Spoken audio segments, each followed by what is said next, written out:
has issued a severe thunderstorm warning for northern Johnson County, southeastern Marion County, northern Morgan County, northwestern Shelby County until 6:30 p.m. Eastern Daylight Time.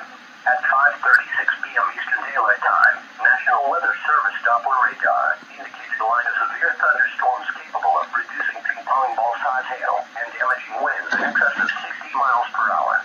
These storms were located along a line extending from Beach Grove to Greenwood, 28 miles southwest of Mooresville, and moving east at 30 miles per hour. Locations impacted include Shelbyville, Franklin, Bethany, Brooklyn, Waverly, New Whiteland, Fairland, Foxtown, Parkersville. This includes Interstate 65 between mile markers 90 and 103. This includes Interstate 74 between mile markers 98 and 113. If you are in the path of these storms, prepare immediately for large hail and damaging winds. People outside should move to a shelter, preferably inside a strong building and away from windows. These storms have a history of producing large hail. Seek shelter now inside a sturdy structure and stay away from windows. Repeating, a severe thunderstorm warning has been issued until 6:30 p.m. Eastern Daylight Time for the following counties in Indiana: Johnson,